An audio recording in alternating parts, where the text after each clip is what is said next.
Bonjour, alors que pendant cette semaine nous parlons de la paix de Dieu, j'ai à cœur aujourd'hui de parler avec vous de la colère. Oui, il est écrit « Ne donnez pas accès au diable », que le soleil ne se couche pas sur votre colère. Et aujourd'hui, je vais parler de cette colère qui peut parfois peut-être animer ou traverser certains chrétiens.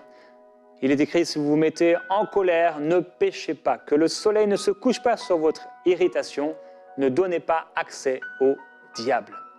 Alors, la colère peut en effet donner une occasion d'agir, une opportunité, voire même un pouvoir à Satan dans la vie du croyant.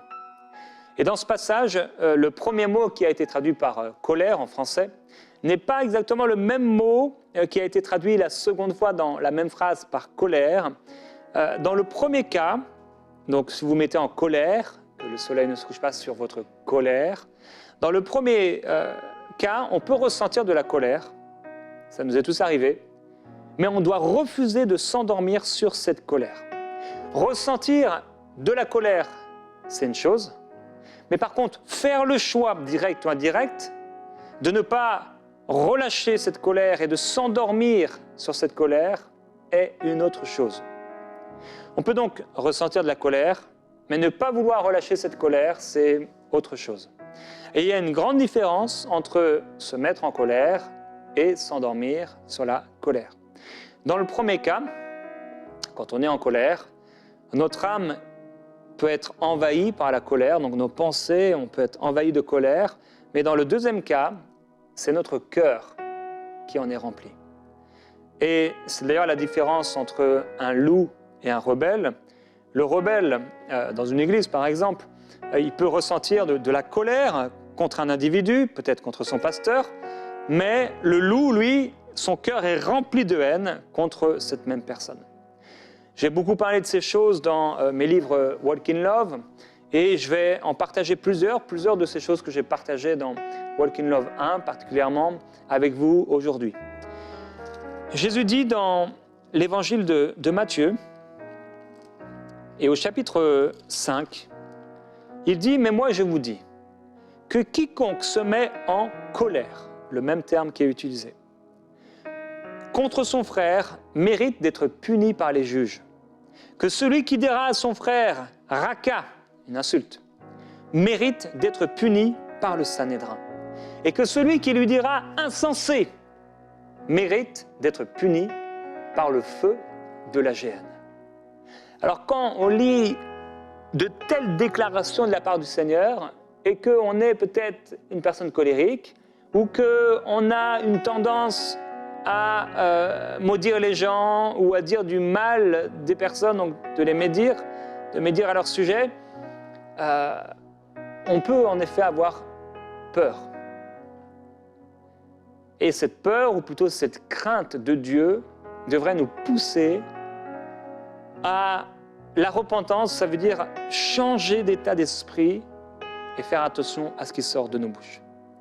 Paul met sur le même plan la colère, la jalousie, l'orgueil et le désordre.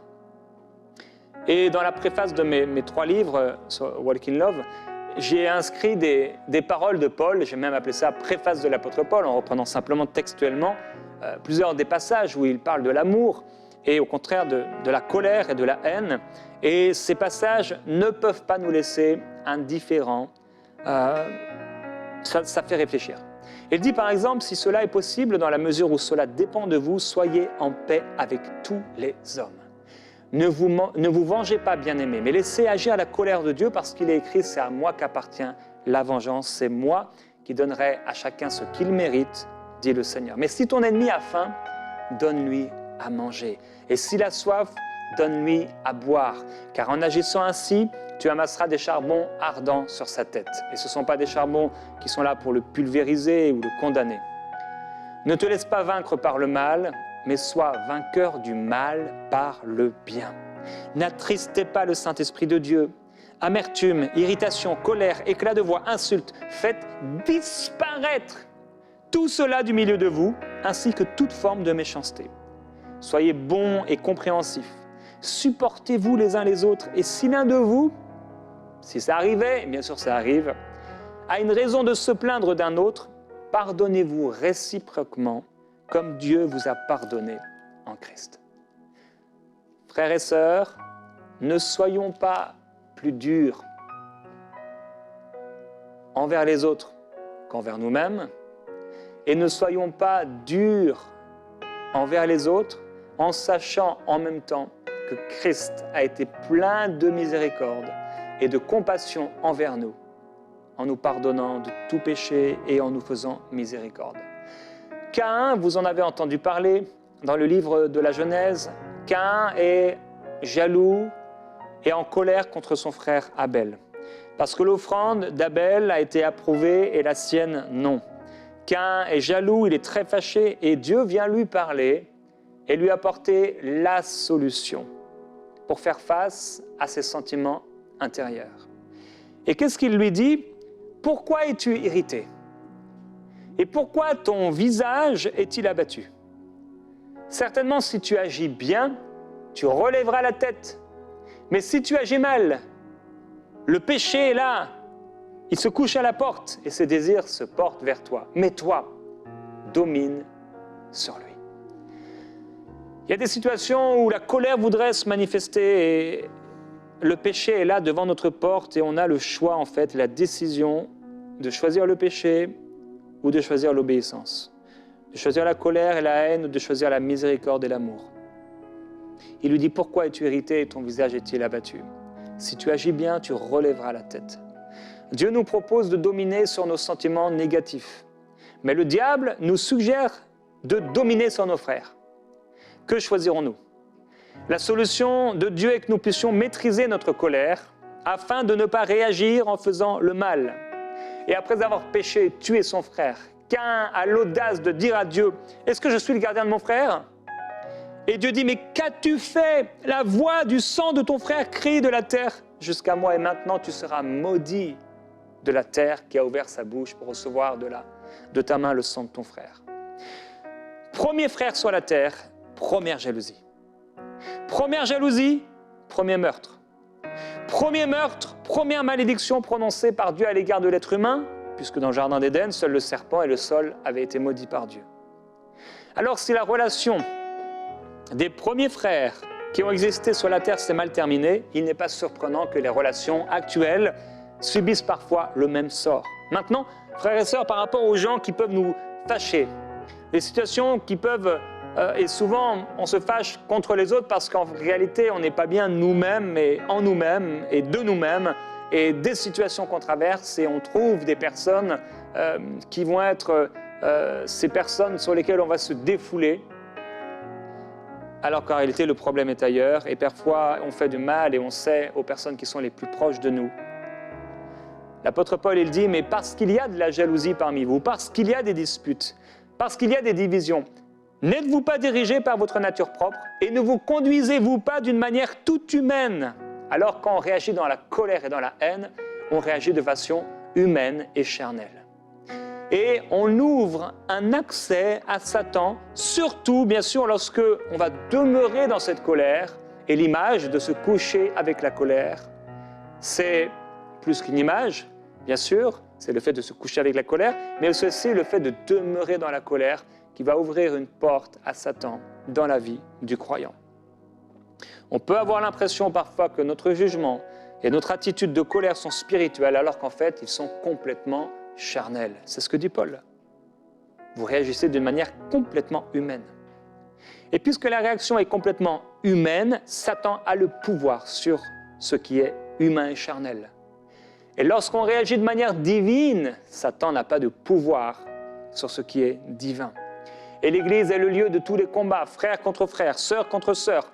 Beaucoup ne réalisent plus, ils n'arrivent plus à faire confiance aux autres et à avoir de saines relations fraternelles. Ils ne réalisent pas qu'ils sont constamment dans la colère et contre les gens. Des chrétiens se fâchent contre leur pasteur, ils le critiquent, d'autres choisissent de quitter l'Église parce qu'ils ne lui font plus confiance. À leur tour, des pasteurs sont amers envers les chrétiens de l'Église dont ils ont la charge et plusieurs sont blessés à vif. Et des frères et sœurs se retournent les uns contre les autres et se critiquent dans leurs maisons respectives. Et ça, frères et sœurs, c'est terrible. Et la plupart du temps, Chacun croit avoir raison et s'imagine que Dieu est en accord avec lui. Mais Dieu dit dans les psaumes 50, « Tu livres ta bouche au mal, tu t'assieds, tu parles contre ton frère, tu diffames le fils de ta mère, voilà ce que tu as fait, et je me suis tu. Et parce que je me suis tu, tu t'es imaginé que je te ressemblais, mais je vais te reprendre et tout mettre sous tes yeux. Prenez-y donc garde, vous qui oubliez Dieu, de peur que je ne déchire sans que personne ne délivre. » Alors, il faut qu'on puisse faire attention et ne pas s'imaginer que lorsque nous critiquons un frère, en imaginant être sage et intelligent et connaître bien la situation et pouvoir parler dans cette situation, ne pas se retourner contre Dieu. Parce qu'en réalité, lorsque nous choisissons la colère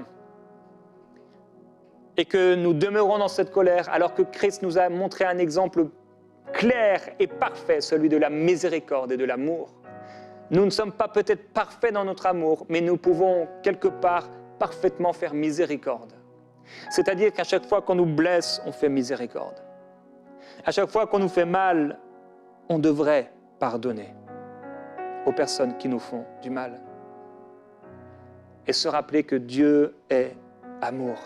Et que s'il nous a été fait miséricorde, nous devrions nous aussi utiliser la même miséricorde que Dieu a utilisée en notre faveur pour faire grâce aux autres. Et Jésus dit, tu aimeras ton prochain comme toi-même. Et Jacques dit, parlez et agissez comme devant être jugés par une loi de liberté, parce que le jugement est sans miséricorde pour celui qui n'a pas fait de miséricorde. Et la miséricorde va triompher, donc va aller au-delà du jugement. Mon frère, ma sœur, que se passe-t-il quand un chrétien, que ce soit une femme ou un homme, choisit, parce que c'est un choix, de demeurer dans la haine ou dans la colère? Que se passe-t-il quand quelqu'un qui est un enfant de Dieu se permet de se dire chrétien, même d'annoncer l'évangile, de se rassembler peut-être même avec des frères et des sœurs, de prendre ensemble la Sainte Seine, qui est la représentation du sacrifice de Jésus et du sang qui a coulé pour le pardon de nos péchés et pour la miséricorde dont Dieu a fait preuve envers nous. Nous sommes en ce moment-là et à ce moment-là en train de cracher quelque part sur la grâce et le sang de Jésus-Christ. Lorsque nous refusons de pardonner à ceux qui nous ont fait du mal. Et sur la terre, Dieu dit, je me suis tu.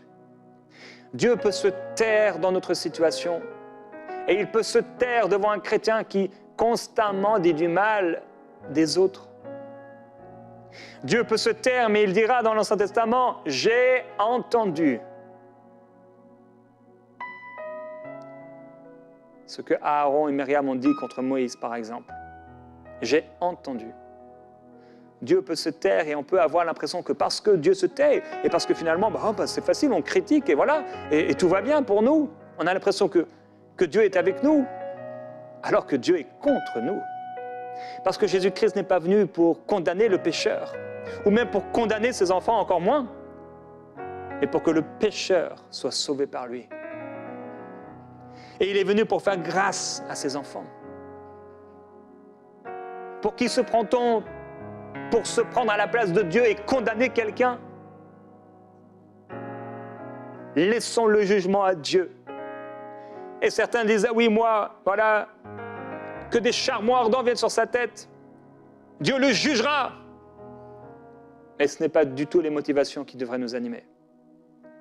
Lorsque nous faisons le choix de la haine, de la colère, nous sommes en train d'ouvrir une porte, tout simplement, à Satan dans nos vies. Plusieurs personnes sont tombées malades parce qu'elles ont été animées de colère. Je connais un ami, un pasteur, qui était en colère par rapport à une situation dans son église. Et le lendemain, il s'est réveillé malade.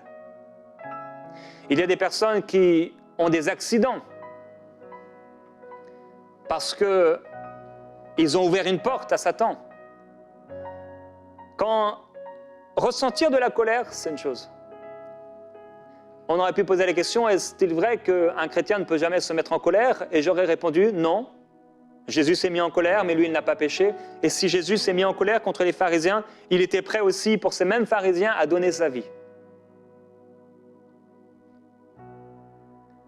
Alors oui, on peut expérimenter, ressentir, être traversé, comme je le disais hier par rapport et avant-hier, à l'inquiétude, aux soucis peuvent nous traverser, mais maintenant, ils doivent partir et nous quitter.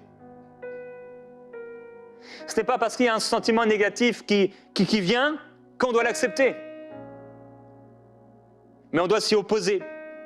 Parce que si nous acceptons la colère, si on reçoit la colère et qu'elle vient habiter dans notre cœur, on est en train de donner un accès, comme le cheval de Troie, à Satan dans nos vies, parce que cette colère, elle n'est pas divine.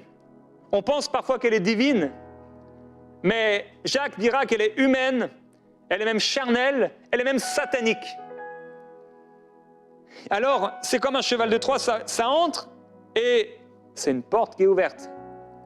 Et ça peut produire tellement de désastres, de choses horribles, relationnellement, physiquement, financièrement, spirituellement.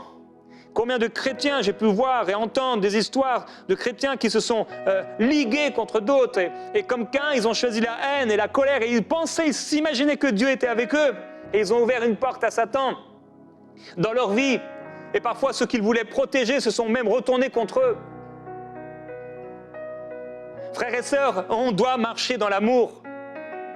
Et Dieu m'a appelé à vous encourager à marcher dans l'amour. Il m'a dit, walk in love. C'est pas un chant. Les gens, ils chantent le chant, ils sont contents et c'est un bon chant. Et on peut être content d'un chant qui est bon et qui nous bénit, mais c'est pas un chant. Et c'est pas un livre. C'est un message que Dieu donne à l'Église. Marche dans l'amour. Refuse de donner un accès à Satan dans ta vie à cause de la colère. Il y a tellement de situations où on peut être en colère contre les gens. Mais aussi on peut être transformé par la gloire de Jésus-Christ en nous. Et la présence de Jésus peut nous transformer à un tel point où on n'arrive plus à se mettre en colère contre les gens. Et même les gens qui, on aurait envie, il y a l'injustice, ils font n'importe quoi, ils parlent contre nous. Il y a comme quelque chose en nous. La vie divine, il nous a donné tout ce qui contribue à la vie, à la piété. Et on aurait envie juste de prendre les personnes dans les bras et dire, mais est-ce que tu peux ressentir l'amour que Dieu a pour toi? Il y a des injustices, il y a des tragédies, il y a des choses horribles que des personnes ont pu nous faire. Mais mon frère, ma sœur, il n'y a qu'un seul chemin. Il y a des circonstances bien différentes les unes des autres. Des circonstances où on a envie de réagir par la colère et par la haine. Mais toutes elles convergent vers un seul chemin. Et c'est le chemin du pardon et de la miséricorde et de l'amour. Et c'est le chemin que Dieu te propose. Mais si, avec toutes ces circonstances qui créent la haine et la colère, tu choisis un autre chemin,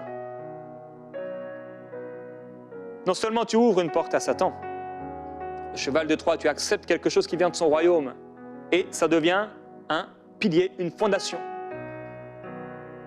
Et en même temps, tu entres toi-même quelque part dans son royaume, loin de la couverture de Dieu. Nous disions hier que Dieu nous a portés, ou avant-hier, sur des ailes d'aigle.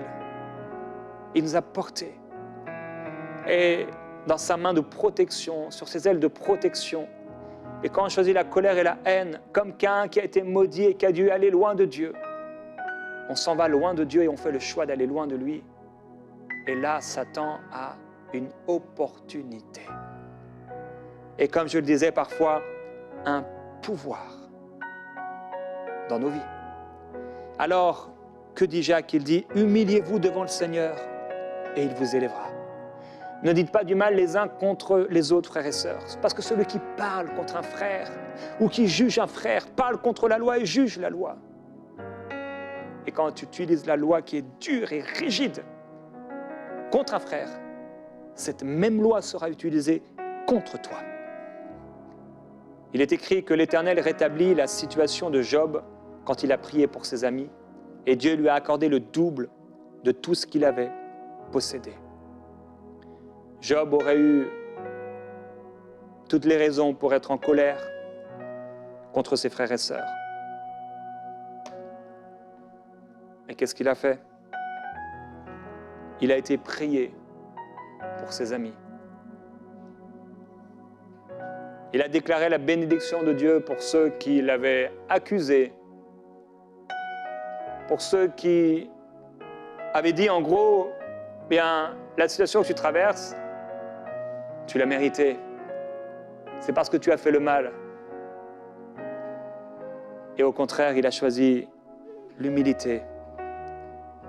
Et il a été prié pour ceux qui, au moment où il en avait le plus besoin, au moment où il avait besoin d'encouragement et de consolation, des amis, et qu'on l'a accusé, il prie, et à ce moment-là, l'Éternel a rétabli sa situation.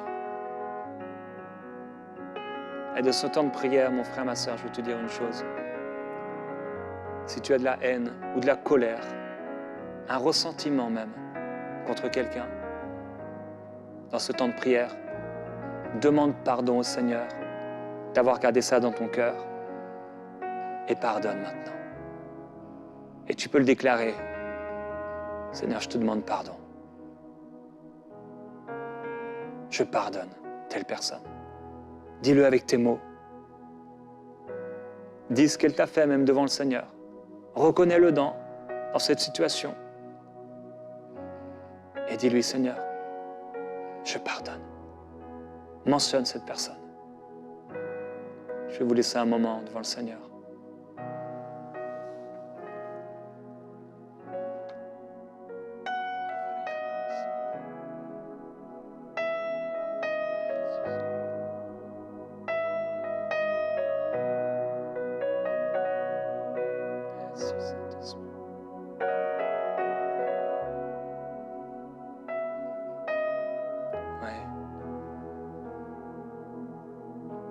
Laisse la colère, dit le Seigneur. Abandonne la fureur.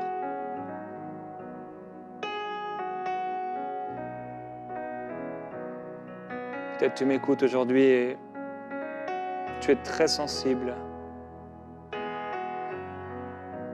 par rapport aux critiques que les gens te font et tu es fragile, facilement blessé. Tu réagis très facilement aux injustices, aux situations qui te semblent être des injustices. Et tu peux réagir dans la colère et t'emporter facilement. Et je te demande, en ce temps de prière, demande pardon au Seigneur.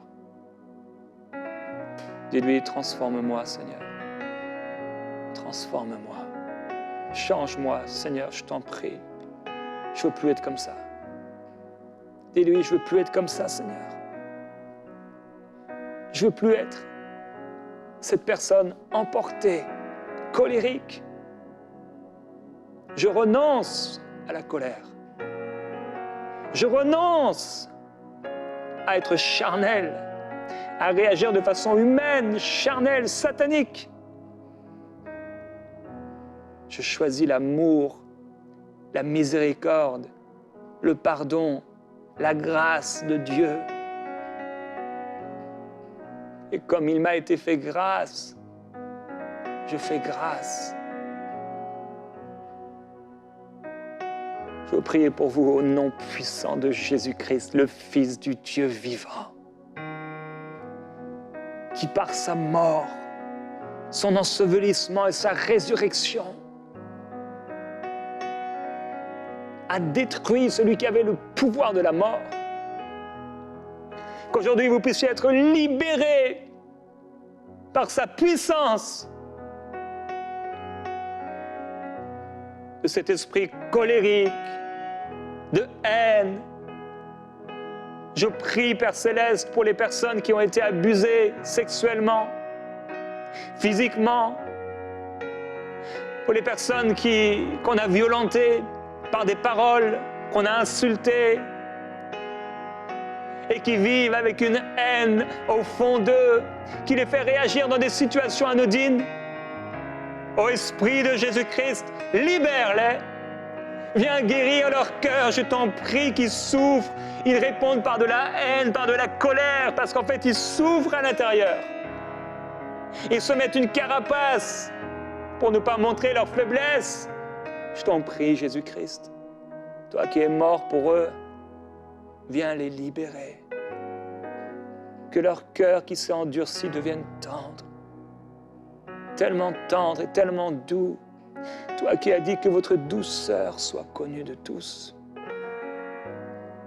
Je prie que la douceur de Jésus-Christ, Père, puisse être dans ce cœur et qu'alors qu'on a connu cette femme, cet homme pour être quelqu'un de colérique, alors qu'elle devait montrer le modèle et qu'elle a été au contraire une occasion de chute, je prie que cela ne soit plus jamais le cas et que quelque chose de surnaturel se passe dans son cœur par le Saint-Esprit, qu'il y ait quelque chose de nouveau qui se passe en elle, en lui, qui change son regard, qui change son cœur. C'est toi qui as dit, je changerai votre cœur de pierre en cœur de chair.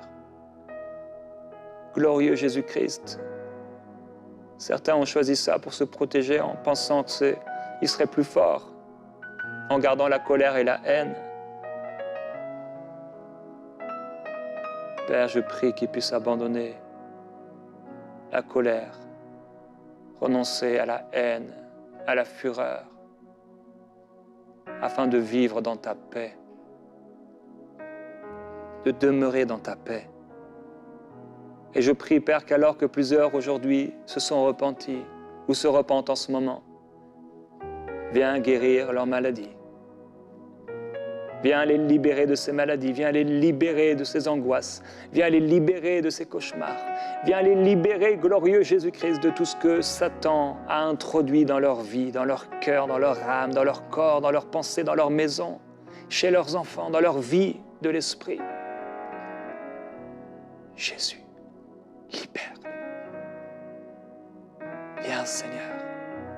Viens arracher tout ce qui n'est pas de ton royaume. Viens les libérer et apprends-leur, je t'en prie, Père, donne-leur une révélation de ton amour. Oui, qu'au nom de Jésus-Christ, tout accès à Satan soit maintenant fermé. Que le feu de Dieu entoure ces personnes. Que leur cœur devienne doux, tendre comme le tien, Jésus. Et qu'ils puissent aimer comme tu as aimé. Et faire miséricorde de tous ceux qui voudraient encore leur faire du mal. Afin qu'ils puissent vivre d'une manière tellement libre la glorieuse liberté des enfants de Dieu qui, quoi qu'on leur fait, sont toujours heureux, se réjouissent toujours et se confient en toi dans les moments difficiles. Glorieux Jésus-Christ, merci pour la paix surnaturelle qui vient de toi. Qu'elle soit donnée et partagée à ton peuple, aujourd'hui et pour l'éternité. Merci Saint-Esprit. Gloire à Jésus-Christ. Remerciez le Seigneur pour cette paix. Et on va se retrouver demain.